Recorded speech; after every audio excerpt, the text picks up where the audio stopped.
Hi, this is Mark Arnold, and welcome to another episode of Fun Ideas Podcast. And on today's episode, we have an author who's written a book about the history of Barney Miller, starring Hal Linden. And his name is Otto Bruno. How are you today, sir? Great, Mark. How are you? Thanks for having me. I'm doing really well. I guess the inevitable question to ask is why Barney Miller? In fact, your book says that. I was looking through it, and it says, why Barney Miller? So uh, go ahead.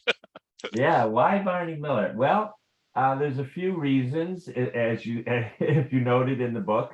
Um, Basically, it started because I was always a huge Barney Miller fan, and I have a friend who, whenever he and I get together for lunch or dinner or whatever, and we start talking about pop culture and Mhm. films and TV and things like that.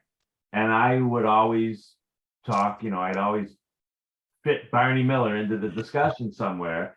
And he got to the point where he said, "Well, you should write the book on it." I said, "Oh, yeah, sure, sure." And I had been doing some freelance writing at that point, but I had never even contemplated writing a book.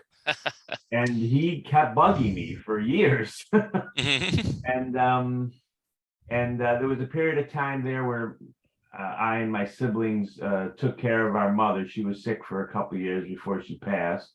And then after she passed away, I had, free time, and I kind of stumbled on, because I had bought books from Bear Manor, and I kind of stumbled onto their site, and I said, what the heck, I'll send a proposal in.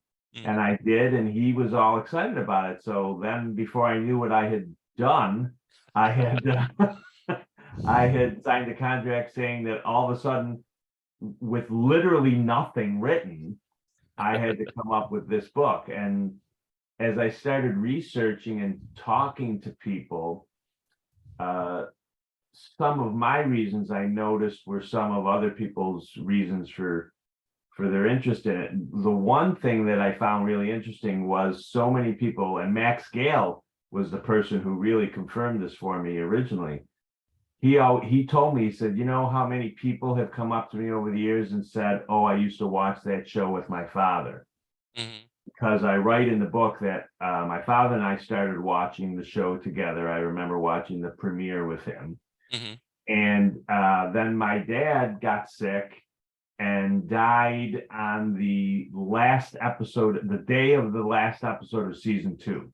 Oh, okay. I thought you meant the last episode ever. I was like, whoa. No, no, no. It was the last Still, episode of season 2. My father all right. had lung cancer, and he passed away that afternoon. Hmm. And Max was saying, he goes, "It's funny, when I first started talking to Max, he says, it's funny how many people over the years have said to me that this show was a connection for them with their dad."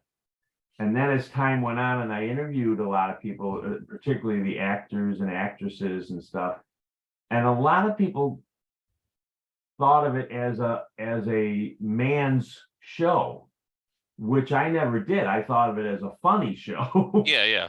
I get it.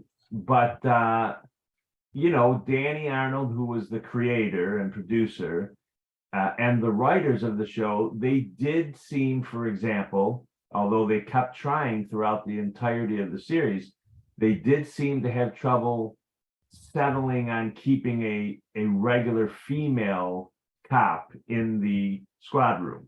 Right. The closest they came was in the first 2 seasons with Linda Lavin, and then she left because she got her own show to do Hmm. Alice. Alice, yeah.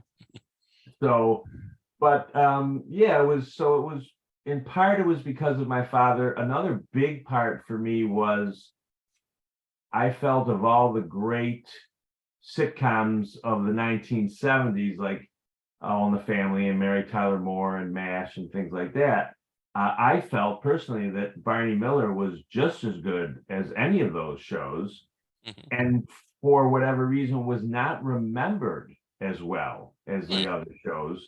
Again, through the research, I found out that maybe some of that had to do with the fact that Danny's was a small independent company that produced it.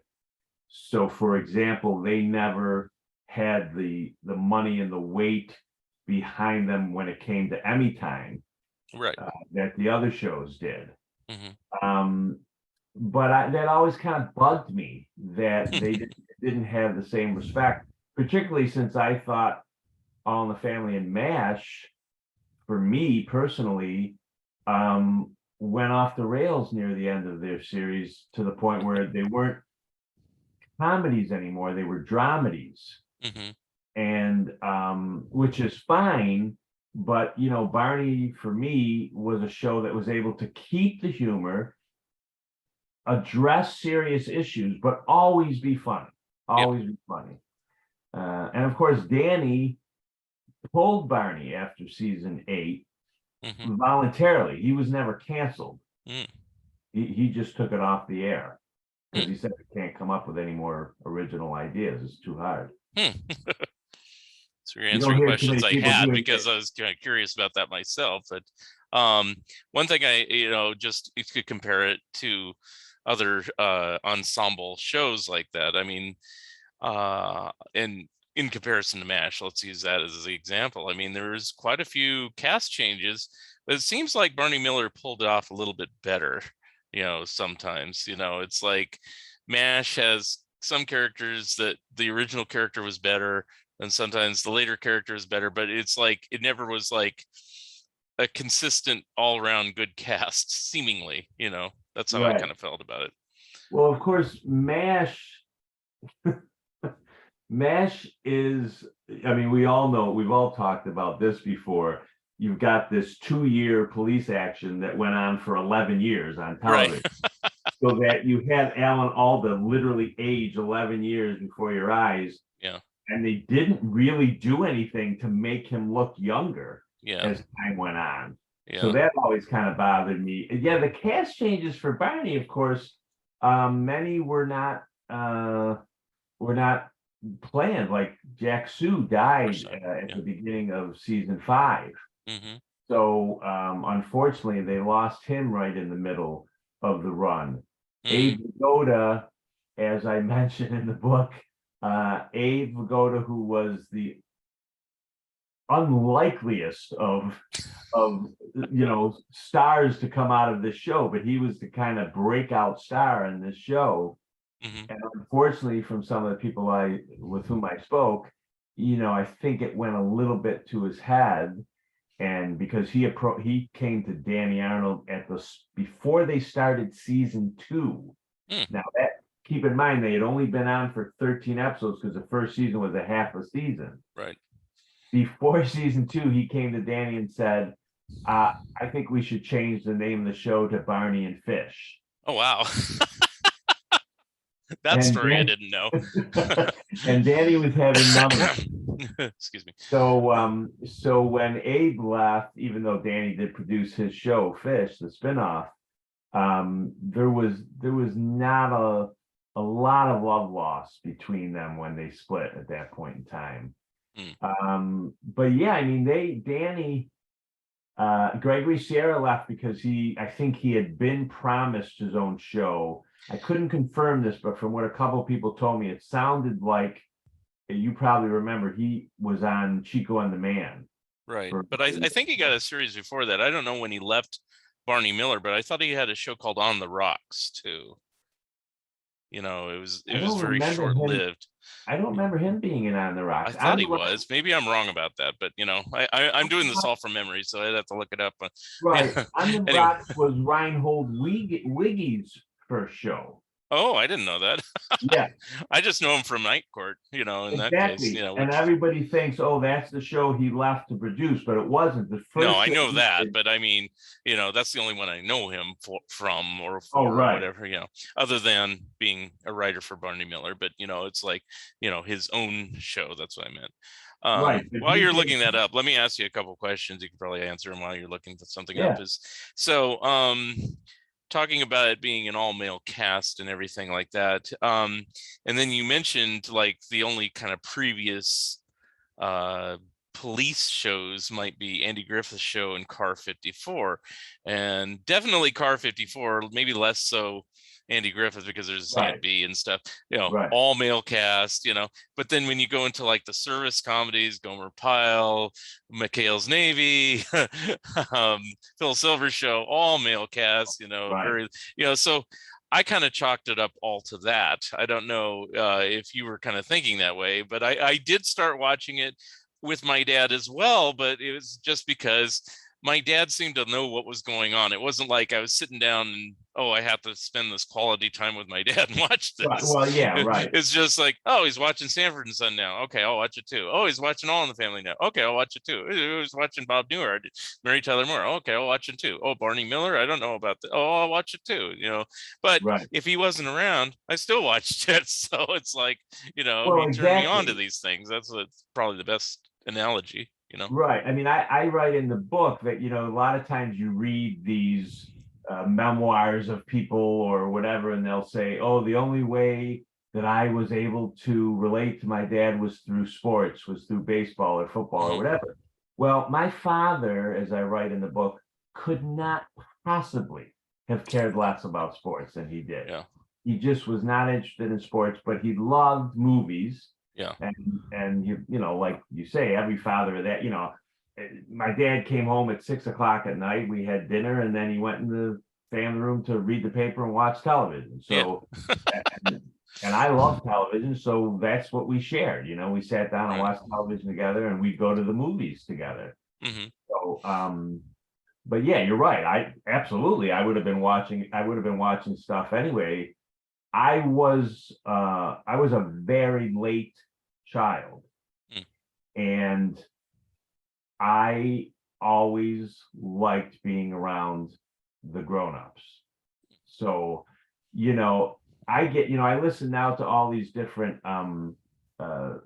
podcasts, and I know you're a comic book guy. Yeah. And there's a lot of you guys out there who are big in the comic book. Now, you're the one who I'm going to have to really start listening to your shows, because you actually write about the comics I actually read. I read the Harvey comics and the Archie comics, and I had Pink Panther comic books. I had all that stuff. I was not a superhero guy. Yeah. I was a superhero guy for a limited amount of time, basically when I was a kid. And then, that was what I grew out of. And also they got darker and grittier and all that stuff. Right. So I always, for me, and that's my connection to my dad, to bring it back to that as well, it's always comedy. My dad and I have very similar tastes in comedy, no matter what it is. About where we draw the line is I tend to gravitate sometimes to really dirty stuff, and he's kind of a little more prudish there, saying, it's not funny, it's just dirty, it's like, hey, if it's funny, it's funny, but I get it, it's like he wants to keep it clean, so it's like as much as possible. Probably the dirtiest he got is, he introduced me to Monty Python's Flying Circus and Saturday Night Live, the original and stuff like that, and SCTV and stuff. So those type of shows, they could kind of veer into bad taste sometimes, but it's like he could kind of handle it more than just outright filth and crudity. Well, my guess would be that my parents were probably older than your parents. Probably. I had probably the youngest, especially my mom. Everybody's parents when I was a kid were like in their 50s, like kid and teenager and stuff. Yeah. And I remember once I was in high school and I said, "Oh, my mom's 39 years old." 39? She's a baby. It's like, anyway. When I started high school, my mother was 55. Oh wow. Yeah. So that's what most of the people I went to school with, is like their parents. So at this point, my mom should be alive, but she died at 65, so she would have been 75 now. But wait, am I right? No, 79 now. So, but my dad, he's still around, and he's 84. And but all my friends that I went to high school with, all their parents are long gone. They died 20 years ago, and it's like, wow. If my mother was alive, she would have turned 100 this year. Oh wow. So yeah, you were like, and I looked you up. I'm only 2 years older than you. Yeah. Yeah. So it was, So I always say, like, I listen to these podcasts now and I feel kind of left out because I read comic books, but wasn't big into that. And the thing that I feel left out of is that there's so many guys who identify themselves as monster kids. They loved all the old monster movies and sci-fi. And I say people, when I was 10 or 12 years old, I knew who Georgie Jessel was. And I was listening to, Jack Benny and Jimmy Durante and Yeah. stuff because those were my parents. Yeah. Those were the people they knew. Yeah. Well, I got into radio too, old time radio, because of my dad. Because it's funny, people go, when I grew up, there wasn't any VCRs, and everything like that. It's like, well, when my dad grew up, there wasn't TV. Think about that. It's Yeah, like, right. or I was here when this certain video game came out. Hey, they weren't video games when I was a kid. Maybe Pong. Right. It's like, Yeah, so it's just exactly. weird that way. But what was I going to ask you?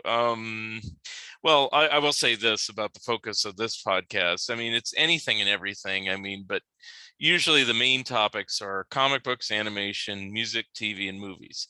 And typically it's not all exclusive or inclusive. It's like covering like the years like 1930 to 1990 is like my sweet There you spot. go. Now, Yeah. if somebody comes in here and they have been on here before with a brand new subject matter and book, and they're really, I am happy to have people that are really fanatical about something, that I can at least kind of talk about with them, even if it's something I don't even know about, like an example, Game of Thrones, let's say. I'm not a big Game of Thrones fan. I've never seen an episode, but a friend of mine, if I ever had him on here, he's seen all the episodes and he's always saying, you gotta watch it, and it's like, well, you come on the show and talk about it, and I'll ask you questions. I'll figure it out, but Right. but like, I watch some new stuff, but yeah, not a yeah, lot. I mean, yeah. there's still so many great. I remember, it's funny now. I think it's ridiculous when I think about it now, but 10 or 15 years ago, I remember worrying about the fact that, oh man, I'm gonna have seen all these classic movies, and then I'm not gonna have anything left to watch and be surprised by. And of course, now with the internet opening up and Yeah. there's so much out there. I'm like, oh my God, I never. And a lot of, like, for example, a lot of the old B movie series that I didn't see or know anything about as a kid, like the Lone Wolf series or Crime Doctor or stuff like that. Porky Blaine. I mean, so yeah, any old movies, any television. I just I always have told my children, everything I needed to know I learned from television. Now, My where did you grow up? I'm just I curious. grew up in Rochester, New York, And and for where are better you or now? worse, Where are you now? that's still where I Oh, am. okay. All right. That's fine. Yeah. On the South Shore of Lake Ontario, in Got it. Rochester, Okay. New All York. right. So I just kind of need that just for a gauge of, what kind of stuff you were exposed to, because, I've talked to people from the East Coast before, and I'm total California boy, but I'm in Oregon now, so I'm West Coast-ish. And but what I've noticed over the years talking with people about classic TV and stuff like that is, like, a lot of the New York-based shows, they played here, but they didn't play them ad nauseum endlessly. It's like, we got our honeymooners, but then it kind of went away. Whereas it's like, I think it was round the clock 24/7 for like 30 Right. years in New York Classic 39, something like that. Or, Odd Couple, it's like, it played here, it was on, and That's I the one liked it, I was you thinking know. Odd Couple, yeah. There's a couple other shows like that. I think Bilko was one, and it's like, it's just, the, like, I always say that when I grew up, it's like black and white TV, except for maybe I Love Lucy, was pretty much verboten. I mean, I don't know if you remember that, but it's like, they'd even go so far, which really annoyed me, is those TV shows that had the 1 or 2 seasons that were in black and white, like Gilligan's Island or I Dream of Jeannie. You'd never see the black and white episodes. Right. It's funny. Yeah, I don't remember seeing the black and white episodes of Gilligan, I Dream of Jeannie, or Bewitched when Yeah. I was a little kid and they were showing them in repeats all the time. Yeah. But I remember that they used to show I mean, obviously they showed I Love Lucy, but they also showed, do you remember the second one, the Lucy show Yeah. with her and just Vivian Vance? Yeah. And like there was a few years where those were all black and white. I remember they showed those all the time, maybe because it was Lucy, so they figured, Oh, everybody. well, I didn't see those. They only showed the color ones. So I said, Vivian Vance is on this show. It seems like she's like on there once a season. And well, it's because I was seeing the color ones. It's just like Andy Griffith's show for years. They'd say, "Oh, that Don Knotts, he's he's whatever, he's priceless. He's so funny." It's like he's only on there a couple times because I was only seeing the color ones. Oh, no, So, they showed us all of the. No, they never. They didn't like black and white in California. Wow. It's like, uh, No, like I said, it's like, and so whenever they did, if it was like, and it would always be like on some lousy UHF station that would play like the black and white Gilligan's Islands, and so I'd be there with the rabbit ears trying to get it in.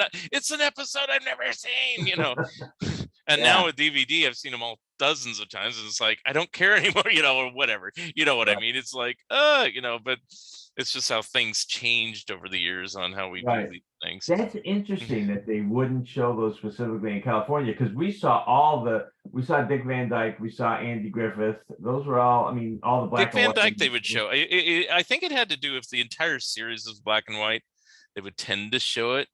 If it was a show that switched to color halfway through or after the first season, it's like they just didn't show those black and white ones. I've never met a single human being who ever said, "Oh, those last 3 years of Andy Griffith are just as good as those first 5 years." Well, I didn't know any better. I just said, oh, well, I always liked Andy Griffith as an actor. I mean, he was on other things. He's in movies, he's narrated TV specials and blah, blah, blah. He has his own variety show, whatever. And so, or variety specials at least. And so I just liked him, and then over the time I found out, wow, he's a stand-up comedian. I didn't know that. And then over time, oh, he could sing. Oh, I didn't know that, so I learned that, oh, he can act. And actually, some of his movies are a little, like Facing the Crowd. And it's like, oh, I didn't know that. It's like, so over time you learn more about him and stuff like that. But as a kid, they just played the last seasons of Andy Griffith show, the first seasons of Mayberry RFD, and maybe whatever he was doing, like Headmaster or whatever those shows, new Andy Griffith show. I'd see all those when they were new, and I haven't seen them since. They're probably not very good, but I liked him as an actor. So I always, even at the later years post Matlock, like he was in a movie called Waitress, and I go, "Hey, Andy Griffith, there he is again," and stuff like that. So you didn't know all the great stuff you were missing from those first 5 years. Right. And I just, and then I figured it out. Oh, Don Knotts was only on the first 5 seasons because he left for a movie career. And I'd seen all those movies. So, and I said, how do you see these things? Fortunately, Nick at Night kind of came to the rescue at first. And then they slowly started, partially because of public domain and stuff, issuing some of those on video cassette and stuff like that. And I go, now I see what they're talking about, because like it's like you're saying the last seasons are pretty lame on, it's like if the first ones are like the last ones. I mean, I knew Don Knotts from his movies and Three's Company and everything else. So I thought, okay, he better really brighten it up here. But he was never better than on those first 5 seasons of Andy. Using those episodes, and then we could somehow wean back to Barney Miller. But anyway, my favorite one is when he's in the choir and he thinks he can sing really well, and they keep placing him in different spots and everything like that. First time I saw that one, I was just rolling on the floor. I thought that was great. Then where they finally have the guy behind. Yeah, they have some deep tenor bass guy, and he's like, la, la, la. And Barney goes, He sings along, mouths it along anyway, but Right. he's like not expecting that low And that's where resonating voice. Andy keeps telling him the microphone's so powerful that got to be real, real, real quiet. And then you see Andy and everybody else winking out, because it worked with their silly plan, but it was funny, so it worked, Right. Yeah. So that's the type of stuff I like. I was always a huge Andy Griffith. Andy Griffith, Dick Van Dyke, Barney Miller, Mary Tyler Moore. I mean, I think those are probably my top 4 sitcoms of all time, especially in terms of, writing. Now, I do love, you mentioned Bilko earlier. I loved Phil Silvers. So I really enjoyed Bilko. Yeah. Strangely enough, I did not see Bilko. I might have seen an episode or 2 here or there, but I mean, seriously, seen all the episodes until probably about 2 or 3 years ago, because I Me bought too. the Mine was DVDs. about 10 years ago, but Yeah. you're right, because they didn't show that much here either. No. So, and it's kind of funny. There's a huge following of that in England and Great Britain and stuff like that. Yeah. And it's just because Phil Silvers filled in for Sid James on a Carry On film, and so suddenly he became a major celebrity because they go, hey, this guy's kind of funny. Oh, he did a sitcom in the past. Let's show that. Really? Yeah, Oh, that's it's interesting. called Hold That Camel or something like that. I might have the title slightly wrong. And he plays the Sid James part because I think Sid James had a heart attack or something like that. Oh, So, okay. and he's in most of the other Carry On films until he passed Right. away. But yeah, but it's just odd to see Phil Silvers in a British comedy that's I kind know of. that he has a huge, huge following over there. Yeah. So. Yeah. No, I loved him. But yeah, I mean, I wrote in the book about, I mean, I put Andy Griffith in there just because in terms of a comedic look at law enforcement. Yeah. Before Barney, the only 2 that I could, that were well known was Andy Griffith and Car 54. Yeah. Car 54 is another I never saw as a kid. I knew about it because there's comic books, since we're talking about comic books. And I say, why can't you see this? Because I liked Fred Gwynn. I didn't love him on the Munsters. I was not as huge of a Munsters fan, but I'd watch it. And I said, I want to see him without his makeup on the other show. And then Joe E. Ross used to do cartoon voices later on. And I said, I want to see him on a TV show.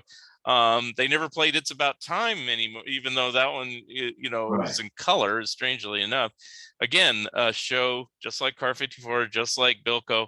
I've only seen him in the last 5 years.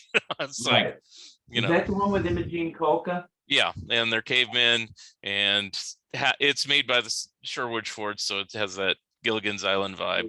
And it switches the premise halfway through the season, because originally they're back in time and then they come forward in time. And actually that was a pretty good thing to do, because one of the present day episodes where they're cavemen doing it, I think they become a music band or something, in one of the episodes, and it's just, that is a very funny episode. But mainly that's kind of a lame series too. But now if a lot of people, it's probably the same thing you've encountered with your life. People have fondness a lot of times for something they saw as a kid that might not necessarily be that good. It's just, and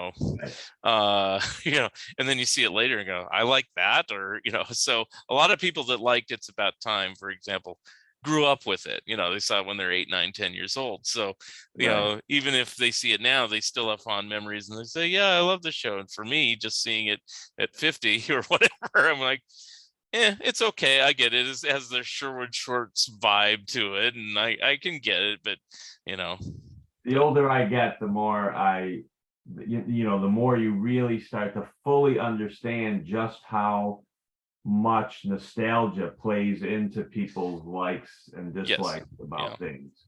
Because you're absolutely right. I mean, there's shows that I watched as a kid and that other people have said to me, oh, I love that. That show is so great. They don't make stuff like that anymore. And I'll say to them, have you watched it recently? Because there's a Yeah. reason they don't make stuff like that anymore. Yeah. Not I as mean, funny as it fortunately, is. and Barney Miller using that as an example holds up. Anytime I ever Absolutely. caught an episode, I don't think there's a really bad episode in the bunch. Of course, I haven't. That is a series, and you could wait. Hold on, thought that Barney Miller is a series. I want to get that box set. I mean, I got like season 1 and 2, and then I said, "Oh, they put out the whole season, the whole series." It's just not a whole series. Yeah, you can hold it up. Yeah, I haven't bought that yet. And it's only because in the last few years, I've gotten the whole series of All in the Family, The Jeffersons, One Day at a Time. What else? A bunch of other stuff. Maude, so it's like it's coming, but I just haven't seen it. It'll be on my list. Same thing with your book. I'll have to admit, I love books about old TV shows, and I'm like, I was going to order this Barney Miller book. I don't have it. Well, I've watched Barney Miller enough. I can wing it on this show. But I have to get your book, so I will get it Yeah. as soon as we're done here. But what was my point of all this stuff? You were going to say, is there a Well, lousy you episode? said there's not a bad episode, and I was going to Yeah, say is there a lousy episode? there's one really lousy episode, and Let's see if I that was remember it. it was actually an episode that was inserted and was meant to be a potential spinoff for a Okay, show well, that's from forgiven. Wojo. It's like those are usually pretty shitty. Yeah. So Okay. what's interesting about it is that it was going to be a spinoff of Wojo Howitz with Max Gale. And when I talked to Max about it, he kind of chuckled. He's like, yeah, he said, that's funny that you mentioned that. He says, I didn't want to do it. He says, because I told them, he said, I had already seen Abe Vigoda leave, and his Mhm. show kind of crashed and burned after a year and a half. And Gregory's show didn't go because Gregory Sierra did AES Hudson Street, which was, and by the way, I looked up, Sierra was not on it, was not in. Okay, I'm thinking of somebody different then. Yeah. Sorry. So he says, I really didn't want to do it. And Danny's like, well, the network is kind of forcing me to do this. So Max got Danny to promise it, like to put it in writing, that if the network wanted to do the show, Max was not required to go and jump from Barney over to his own show. Good for him. So there was a guy who was begging not to do his own Now, show. what season was that episode? I think it was season 5, I think. Okay. I probably saw it, and it kind of strikes a memory. I haven't seen it in years. I've seen episodes, but just not that one. But that I kind of remember that I was like, what the hell's this? It's like I didn't know about pilots and such things when these Right. things are on. It's just like when you watch do you watch Green Acres? I mean, I watched it Okay. years back, yeah. The last 2 episodes of the final season, so the last 2 episodes ever, are backdoor pilots for other episodes. And basically Mr. and Mrs. Douglas are in it at the very beginning. Like, he comes in, it's like, how's your new secretarial job? Oh, it's pretty good, Mr. Douglas. All right, I'll see you. And then he's not there for the rest of the episode. It's a whole nother story with a whole nother cast. It's like Right. Elaine Joyce and Richard Deacon doing some office comedy. Oh It's my like, God. what in the world is this? And it's like when you're a kid, you don't know about pilots for anything. It's like, what are they doing here? Where Right. is everybody? Where's Mr. Haney? Where's the farm? Why What's are they going calling on? this Green Acres? So it sounds like that's probably what they did with the Wojo one there. It's like Well, they're you know what they did? It was interesting. They made it a 2-parter. It was called Wojo's Girl, and they made it a 2-parter. And part 1 was fine Yeah. because it was in the precinct. Right. And you're introduced to this new girlfriend that Wojo has that you discover is an ex-hooker, because Wojo always had a thing for hookers. And then the part 2, the second part of it, was it all took place in Wojo's apartment with just he and this young woman. Yeah. It was just boring. Yes, I remember that when you're saying that now. Yeah. And what's amazing is that when they made Barney Miller, okay, there were 2 pilots to Barney Miller. Mm-hmm. And then when they made Barney Miller, almost everybody across the board, including the network, which is very strange for a network to be right about something. But when they saw it, they're like, we love the stuff in the precinct. We're not crazy about the stuff at home because that's the same old domestic comedy stuff that we've seen for years. Hmm.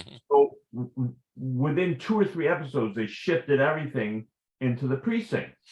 Yeah. Is why Barbara Barry kind of faded away after the Right. second season as his wife. Right. And so it was funny to me that the one spinoff that they actually did, the fish spinoff, Hmm. was basically a domestic sitcom with Hmm. him and all these kids that they were, foster parenting or whatever they were doing. And then the other one was this thing with Wojo just at his house, and it was boring. And yet they knew better than anybody that the domestic stuff wasn't, that interesting. Yeah. Did they So, did they try any other spin-offs or anything like that? Your um, knowledge, or that may or not may not have been filmed even, right, not that I know from that, like Okay. the show that Gregory Sierra got was called AES Hudson Street. Right. And it was similar in style to Barney because it was like an after hours emergency clinic. Yeah.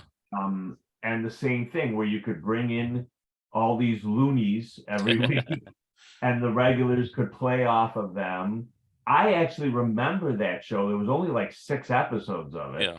And I actually remembered it and I liked it. But then again, I like Barney. So it Yeah. was very similar. You know what show I saw that I kind of thought was a spin-off, but really wasn't, but it was the same actor, was Detective School. It only lasted like a season and a half. And it had James Gregory, and he kind of acted like Inspector Luger to a certain level. And I was like, I wonder if, they kind of did that intentionally. I don't know. It's like Inspector Luger with Aunt Esther from Sanford and Son. That's what I remember. I haven't seen it in years, but I kind of liked that show. I didn't love it, but I Right. kind of liked it, So so. he did that, and Hal Linden told me that he remembers James Gregory, the guy who played Inspector Luger, Hmm. coming back to the Barney set one evening while they were filming, and Gregory made some remark like, "Oh, I just wanted to see what it felt like to be around real actors again." Because I guess with Detective School, I guess a lot of the people they surrounded him with were stand-up comics Yeah. who were kind of getting their first, getting their feet wet in sitcom land, Yeah.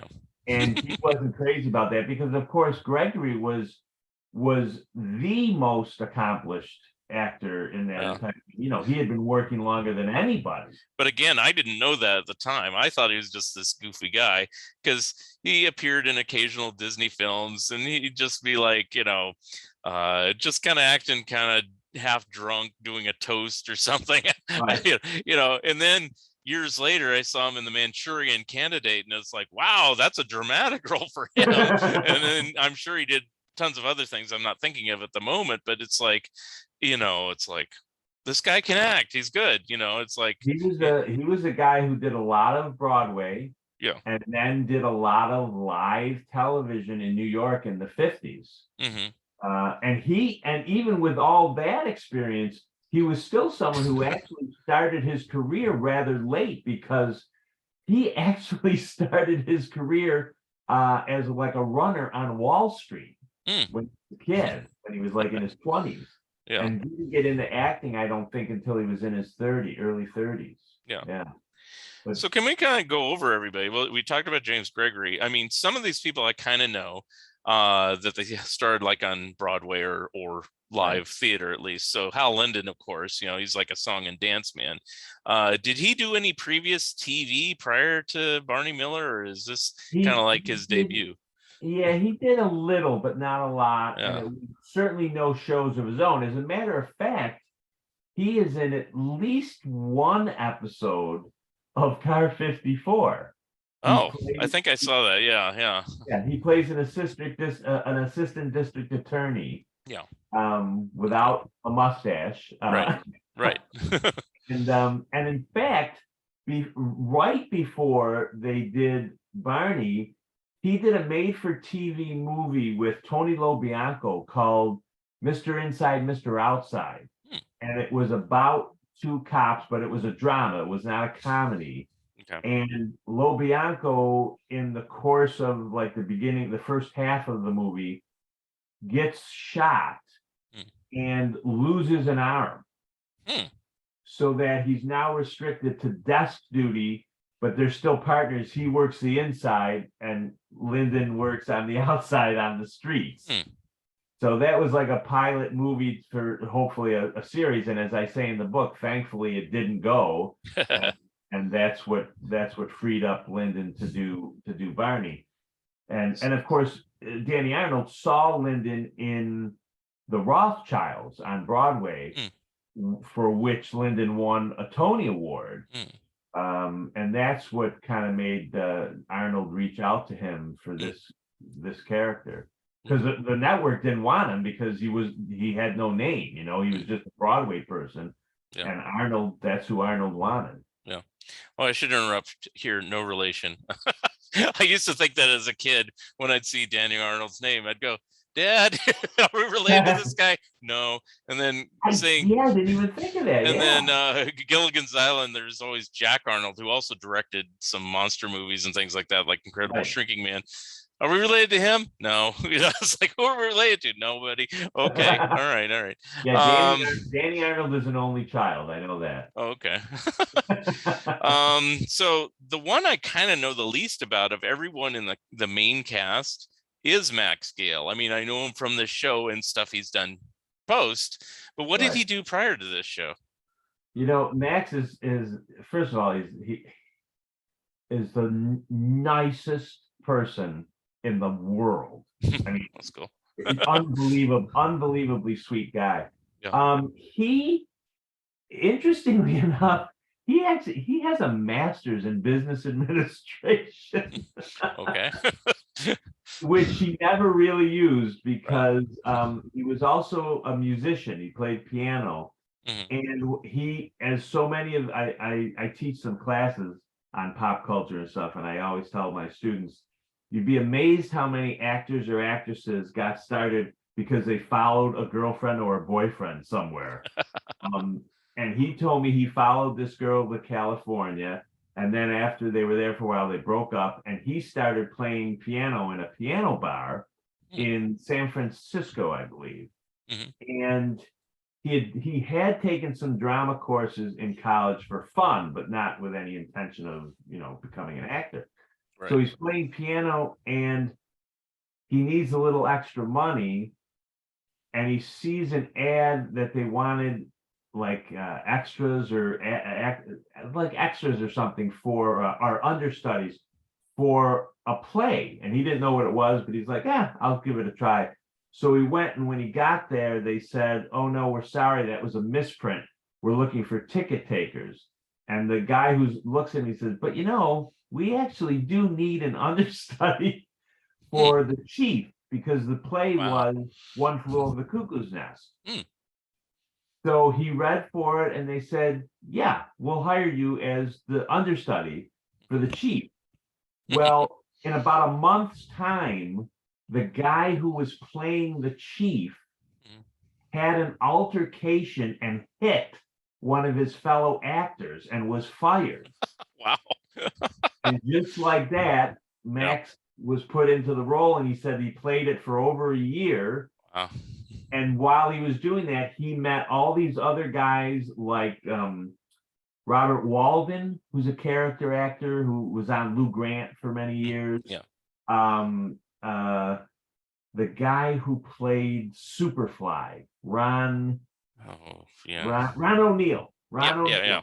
He played Superfly. a bunch of these guys, William Devane. So he says, I met these guys, and through them, they got me started taking acting classes, and then I got a job in LA in a movie.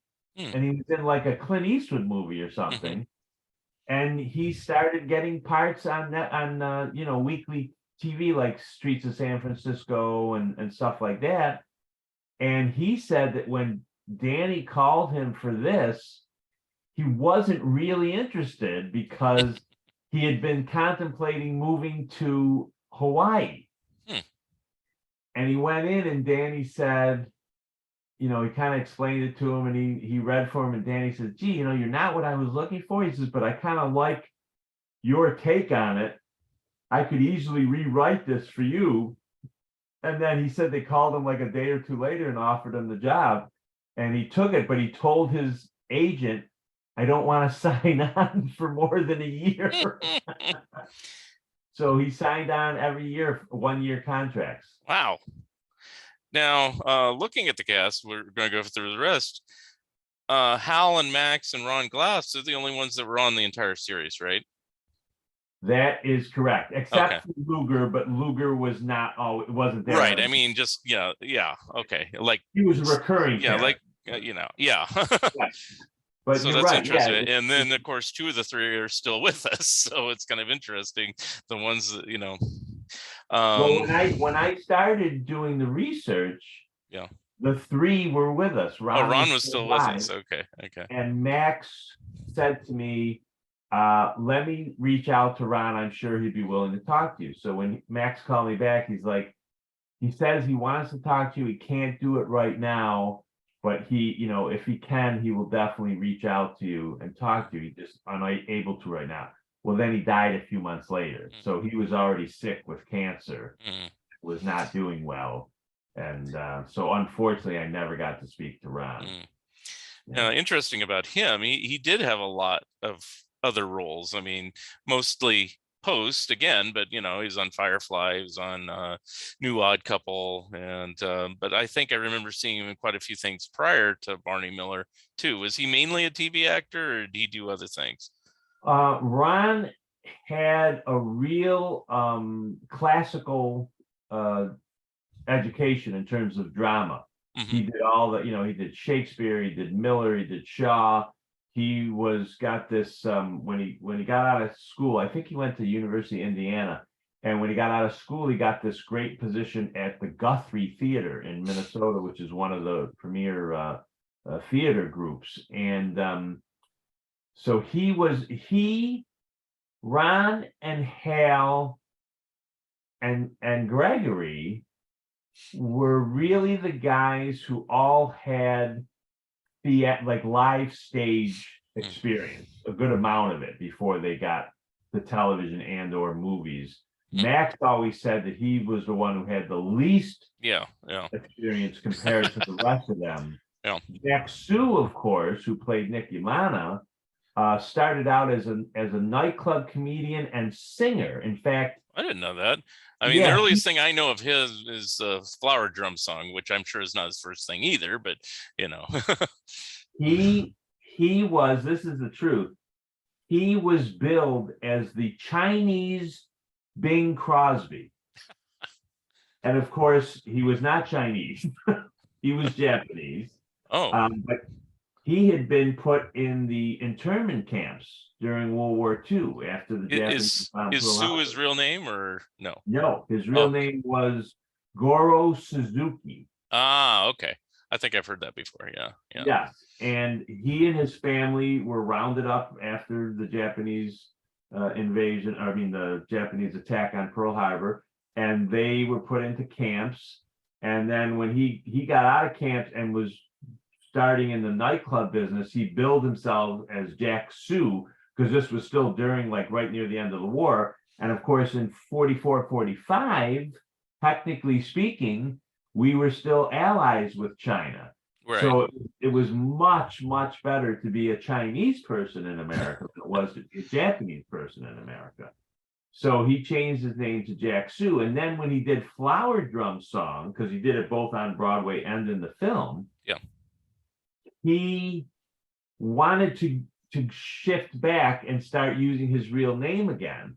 And the producers of the Flower Drum Song said to him, we can't really let you do that because the story is based in this Chinese community, in this Chinese nightclub. And we've already got like 3 or 4 of the main roles are filled by Korean people or, people that were Asian, but they were not Chinese. So at least you have a Chinese name so people think you're Chinese. So we want you to keep it. So that's why he Interesting. never came. That's funny. And then he did a show in, I want to say 64, 65, called Valentine's Day Is that a with, series or? it was a series with Tony Franciosa. Hmm. But that lasted only 1 year. But he was the guy who knew Danny Arnold better than anyone else before the show, because they had worked in nightclubs together in the late Ah, 40s okay. and early 50s. Hmm. So that's how he knew Danny. Yeah. So they went back the longest, Yeah. personally. Now, before we go through the rest of them, so Danny Arnold, he worked with, I mean, his previous shows he kind of worked with, because I know it says Barney Miller's his baby. That was his creation, but Right. is the wackiest ship in the army, the real McCoys, Bewitched, that girl. He had like co-ownership, or was he just on? How did he work with all those The different shows? the other show that I know he, quote unquote, created for television was The Wackiest Ship in the Army, but that, of course, had been a movie previously, Okay. so obviously someone else had Yeah. some kind of And that had ownership. Dean Jones as a star, right? Is that correct? Um, Or is that the other one? no, that's I'm bad today. Usually I'm like, the Wacky Gary Collins. Is it him? Gary Collins, yes, Okay, it's there we go. All right. Gary Collins and Jack Ward. Okay, so it's that Yeah, show. Yeah. Okay. yeah. Oh, the other one that had Dean Jones. I forgot the title of I that one, can't but remember. I know yeah. which one you're talking about, but I Okay. can't think of Okay. what the name of it All is. right. But Now my reason of bringing up that show and any of the others, Danny Arnold, did any of the cast appear even as a guest on any of those other shows? oh yeah, They did. definitely. Oh, okay. So Well, like I say, Jack had been on. I'm pretty sure Jack did an episode of Wacky Ship in the Army.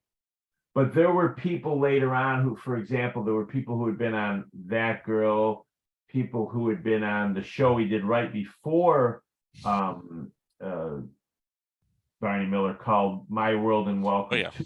Hmm. That they guested on that show, and then they were on Barney, because William Wyndon, for example, Oh was yeah. the star of My World and Welcome to It, and Hmm. he did a couple of different Barney episodes. Yeah. And then, of course, some of these people appeared on Fish, some of them appeared on 80 Hudson Street. Yeah. So yeah, Danny, as you can tell from watching Barney, and this was something that my daughter had problems with when I first was showing her the show, was, she's born in the mid-90s, right? Hmm. When we have, DVDs and VCRs, and now we've got streaming and all this stuff. So the first time she was watching a Barney with me, where she saw an actor who had been on a previous Barney episode playing a different character. And she says, wait a minute, he can't do that. He was already so and so. I said, they used to do that quite a bit. Yeah. Yep. And Danny in particular did a lot, because Danny, very much so, when there was an actor he liked, he Yeah. would just bring them back and back and back. Yeah. So there's guys like, Don Calfa Hmm. and Mario Racuzzo and Sal Viscuso and all these guys who, the woman there, Peggy Pope, Yeah. who he just brought back over and over again, because he loved what they did. Yeah. I forgot which actor was talking about that, but I think it was on Gilbert Gottfried's podcast, and he was saying that he had a pretty good living just appearing as different characters on the same series. I guess a good example of this, it wasn't this actor, is like Parley Bear. He seemed to appear on Oh, everything right. in different roles over and over and over. But yeah, it's like it all dried up. Where it's like, if you come in and you're such and such character, even if you don't work out, as that character, you can never come back. Right. It's like, it's frustrating, because you might want to come back, but because you already played something, you can't. And it's kind Exactly. of frustrating how acting works that way. The one I've kind of danced around, but you'd mentioned him, Abe Vigoda. So I know he was in Godfather. I've seen him on some 50s TV shows, like him playing a cabbie or something like that. That's the only thing you've seen. Yeah, but he's probably done a ton of stuff. Yeah. He did mostly theater work. Okay. There is that clip of him as a cab driver in a Jimmy Durante show. I think is that what that is? I don't remember. I watched it a few years ago. Four Star Playhouse or something like that. And then I always say that before The Godfather, Abe Vigoda wouldn't have been recognized by his own relatives. I mean, he did primarily like off-Broadway type theater. He did a lot of theater work. Yeah. So I'm glad. Yeah, I should correct myself because earlier I forgot to mention that he had done a lot of theater work. Okay. As well. And then all of a sudden he does The Godfather. And now suddenly everybody knows him. Now, I haven't watched The Offer. I mean, did they talk in that about? I don't know if you watched The Offer. Yeah, everybody keeps raving about it. I'm wondering if that's how they casted him, if they saw him on stage, or if he just knew him, Coppola, or whatever. Well, Coppola, from what I know about it, because I know a little bit about The Godfather, he found him in an open casting call. Oh, okay. Yeah, he found Vigoda for The Godfather. He found him in an open casting call, and then Danny called him in because in the first pilot, there was a detective Del Vecchio. Yeah. So he brought him in the second pilot to kind of read for this Del Vecchio, but similar to Max, when he came in and he read and stuff, he's like, oh, wait a minute. So he changed. He wasn't going to give him the Italian detective in the first, the pilot was like Yamana. He was the gambler. So he just kind of created this character from, Abe kind of inspired him to create this old man character, which of course, when Abe did that, I think when he started, he was only like 53 or 54. So, and that, so he kind of created that around the persona he saw when Vigoda came in. Right. That really, other than The Godfather, Barney Miller was really the first thing. That's the thing that really propelled him into the spotlight. Well, it's certainly the first thing I saw him in because I didn't see The Godfather at that point. I was still a kid. I didn't see The Godfathers until like the 80s or something. Now, the one thing, bringing it back to comic books, so about Abe's brothers, right? No, I don't. Oh, so Abe's brothers, one is Bill Vigoda, one is Hi Vigoda. They both work for Archie Comics. Bill Vigoda drew a lot of the covers and everything. And, as far as I know, Abe had artistic talent that he could have followed in the footsteps as well. But he just didn't want to be sitting in a seat all day just drawing cartoons. He wanted to do something more, and that's why he did the acting. But yeah, he had apparently, and I think it's his daughter, Carol Vigoda. Yeah, I think she was the one who told me, yeah, he had the talent, but he left it to his brothers to do all the artwork. Oh, I did not know that. No, unfortunately, Bill Vigoda died really young. He died in 1973, I think, and it's like he had drawn Archie for, if you want to know what he did primarily at Archie that he's known for, besides just a general Archie thing, is if you've ever seen Archie as Pure Heart the Powerful, those superhero ones, he tended to draw those. Okay. Because nobody signed their things back then. They didn't give credits, so exactly. And unfortunately he did die young, and and for years I think people would ask about his brother and Abe wouldn't talk about him, so I think it hurt him a lot that he died young and everything. And I think it was like a heart attack or something, if I remember correctly. I'd have to look at my Archie notes. But you must be, I'm assuming you must be friends with Mark Evanier. Yes.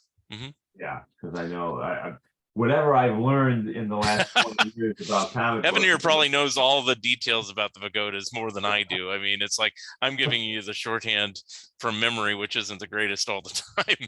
But Wow. it's like when I figured that out, it was just like, wow, kind of a odd family connection. As the guys work for Archie, and then the Yeah. other guy's an actor, on TV. It's like, but Wow. I didn't know if you had known that, and No, so I and didn't you know said you that. read non-superhero things, so I thought maybe you might know it because Carol it's never Archie, but Carol anyway. never told me that, so no, Oh, I okay. didn't know that. Well, she might not know it if she didn't know Bill very well and he died so Oh long yeah, ago. It probably that's didn't true. really occur to her or anything like that. I mean, I don't think I've ever really asked her. I've talked to her a couple times, like by email or something, but not really Right. hardcore about anything. Let's see. I think we kind of touched on Gregory Sierra, but you could mention a little bit more. What type of things did he do prior to? Well, like I say, he had a pretty good, he appeared on, I don't know, maybe 8 or 10 episodes of Sanford and Son. Right. And he's a funny guy. Now he too, I reached out to him, but I never got any response, and then he died of Yeah. cancer. Yeah. So I don't know if that, maybe he was sick too and he didn't want to do it, or obviously I understand Yeah. that's the Yeah. top of Well, your I list. remember that was one, I don't know if you've listened to the Gilbert Gottfried show much Oh, before he passed away.